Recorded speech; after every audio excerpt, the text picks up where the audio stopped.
ಅದಕ್ಕೆ ಇನ್ವಾಲ್ವ್ಮೆಂಟ್ ಆಗಿ ನಮಗೂ ಇನ್ನೂ ಒಂದು ಉತ್ಸಾಹ ಸಿಗುತ್ತೆ ವಿಡಿಯೋ ಮಾಡಲಿಕ್ಕೆ. ಸೊ ಇವತ್ತಿನ ವಿಡಿಯೋದಲ್ಲಿ ನಾನು ಏನು ಹೇಳೋಕ್ಕೆ ಇಷ್ಟಪಡ್ತೀನಿ ಅಂತ ಹೇಳಿದ್ರೆ, ನಮ್ಮ ಶ್ರಮ ನಾವು ಹಾಕ್ತೀವಿ, ಫಲಾನುಫಲಗಳನ್ನು ನಿಮಗೆ ಭಗವಂತನಿಗೆ ಬಿಟ್ಟಿರ್ತೀವಿ. ಯಾಕಂದರೆ ಹೇಳ್ತೀನಿ ಕೇಳಿ, ನಾವು ಭಗವಂತನಿಗೆ ಯಾಕೆ ನಾವು ಜಾಸ್ತಿ ಇದು ಮಾಡ್ತೀವಿ ಅಂತ ಹೇಳಿದ್ರೆ, ಭಗವಂತ ಆಶೀರ್ವಾದ ಕೊಡ್ತಾನೆ, ಪ್ರತಿಯೊಬ್ಬರಿಗೂ ಒಂದು ಒಳ್ಳೇದು ಆಗಬೇಕು ಅಂತ ಕೊಡ್ತಾನೆ. ಬಟ್ ಒಂದು ಸ್ವಲ್ಪ ಟೈಮ್ ಹಿಡಿಬೋದು, ಟೈಮ್ಗೋಸ್ಕರ ಸ್ವಲ್ಪ ಕಾಯಬೇಕಾಗುತ್ತೆ. ಹಂಗನ್ಬಿಟ್ಟು ನಮ್ಮ ಪ್ರಯತ್ನ ನಾವು ಬಿಡಬಾರ್ದು.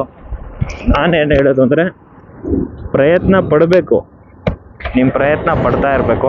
ಭಗವಂತ ನಿಮ್ಮ ಪ್ರಯತ್ನಕ್ಕೆ ಸಹಾಯ ಮಾಡೇ ಮಾಡ್ತಾನೆ. ಭಗವಂತ ಇರೋದೇ ನಮಗೋಸ್ಕರ, ನಮ್ಮೆಲ್ರಿಗೋಸ್ಕರ.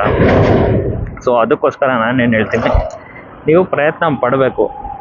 ಏನೋ ಒಂದು ನಾವು ಮಾಡ್ತಾಯಿದ್ರೆ ಫಲಾನುಫಲನ ಭಗವಂತನ ಹತ್ರ ನಾವು ಎಕ್ಸ್ಪೆಕ್ಟೇಷನ್ ಮಾಡ್ಬೋದು. ನಾವು ಪ್ರಯತ್ನನೇ ಪಟ್ಟಿರಲ್ಲ, ಬರೀ ಭಗವಂತ ನೋಡಪ್ಪ ಕಾಪಾಡಪ್ಪ ಅಂದರೆ ಭಗವಂತನ ನೋಡ್ತಾನೆ. ಏನು ಇವನು ಪ್ರಯತ್ನನೇ ಪಡ್ತಾ ಇಲ್ಲ, ಏನಂತ ಮಾಡೋದು ಇವನಿಗೆ, ಅಟ್ಲೀಸ್ಟ್ ಹೋಗ್ಲಿ ಒಂದು ದಾರಿ ತೋರಿಸೋಣ, ಪ್ರಯತ್ನ ಪಡ್ತಾನೆ ಅಂತೇಳಿ 1-2-3 ದಾರಿ ತೋರಿಸ್ತಾನೆ ಭಗವಂತ.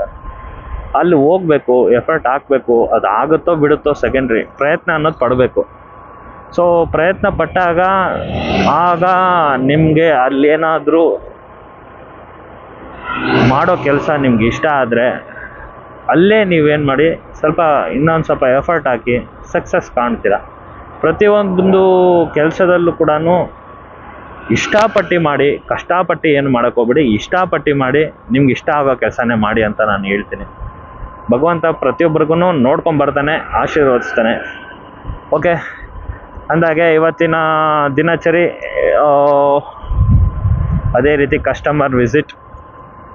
ಓಕೆ, ಇವತ್ತು ಯಾರ್ಯಾರು ಸಿಗ್ತಾರೆ, ಯಾರ್ಯಾರು ಮೀಟ್ ಮಾಡಬೇಕಂತೆಲ್ಲ ಒಂದು ಲಿಸ್ಟ್ ಇದೆ. ಸೊ ಆ ಲಿಸ್ಟ್ ಪ್ರಕಾರ ಹೋಗ್ತಾ ಇದ್ದೀನಿ ನೋಡಿಕೊಂಡು.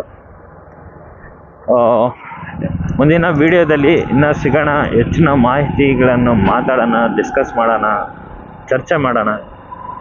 ನಿಮ್ಮ ಸಪೋರ್ಟ್ ಸಿಕ್ಕಿದ್ರೆ ಖಂಡಿತ ನಾವು ವಿಡಿಯೋನ ಇನ್ನೂ ಒಂದು ಒಳ್ಳೆ ಮಟ್ಟದಲ್ಲಿ ಮಾಡೋಕ್ಕೆ ಪ್ರಯತ್ನ ಪಡ್ತೀನಿ. Support is very important for every YouTuber. ಪ್ರತಿಯೊಬ್ಬರಿಗೂ ಯೂಟ್ಯೂಬರ್ ಆಗಲಿ, ಸೋಷಿಯಲ್ ಮೀಡಿಯಾವನ್ನು ಬಳಸ್ಕೊಂಡು ಒಂದು ವಿಡಿಯೋ ಮಾಡೋರಿಗೆ ನಿಮ್ಮ ಬೆಂಬಲ ಭಾಳ ಮುಖ್ಯ ಇರುತ್ತೆ, ನಿಮ್ಮ ಸಪೋರ್ಟ್ ಮುಖ್ಯ ಇರುತ್ತೆ ಅಂತ ನಾನು ಈ ವಿಡಿಯೋದಲ್ಲಿ ಹೇಳೋಕ್ಕೆ ಇಷ್ಟಪಡ್ತೀನಿ. ಸೊ ಎಲ್ಲ ಒಬ್ಬೊಬ್ಬ ಯೂಟ್ಯೂಬರ್ಸು ಹೇಳ್ತಾರೆ